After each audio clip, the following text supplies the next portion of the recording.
Tag-ulan na naman kaya paniguradong laging basa ang puwet natin. Lalo na itong seat cover ko na warak na at inaabsorb na ng foam ang tubig kaya every time na umuulan ay basang-basa ang aking puwetan. Kaya umorder na ako nitong seat cover ng Seiss na napakamura lang sa halagang 184 ay may sukat na 70 by 100 cm.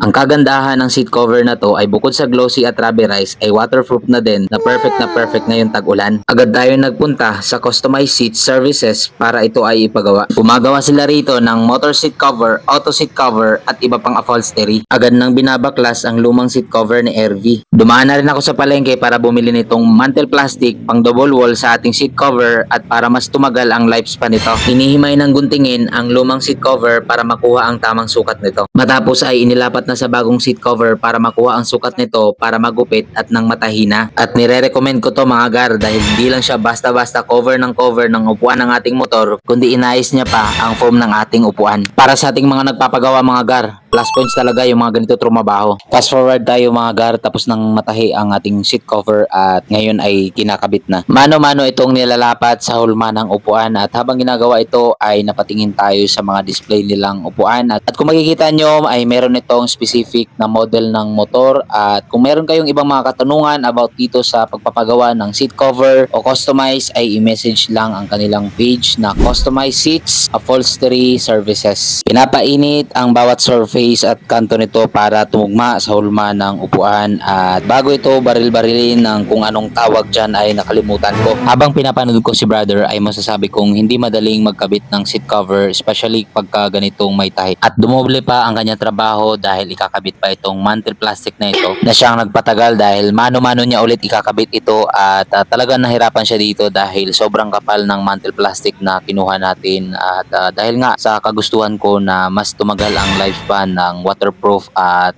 double walling na rin ng ating seat cover. Kaya naman sa mga doble efforts ni brother at sa mga plus points na yon ay binigyan natin siya ng tip of appreciation. Fast forward tayo mga gar, ito na ang itsura ng upuan ng ating motor at ayan ang itsura kapag tutok na tutok ang araw mga gar. Makikita nyo ang double wall ng mantle plastic at kapag hindi sa sikat ng araw naman mga gar ay itim na itim po yan. And napakaganda ng design mga gar, very aesthetic sa napakamurang halaga. Available yan sa Yellow Basket at makakapili din kayo ng ibang kulay. All in all, napakaganda ng kuha natin ngayon mga gar at hindi na mababasa ang puwetan natin every time na umuulan. Kung gusto nyo rin ng ganitong klase ng seat cover, i-click nyo lang yung Yellow Basket para makapili na kayo ng paborito nyong kulay. Happy shopping!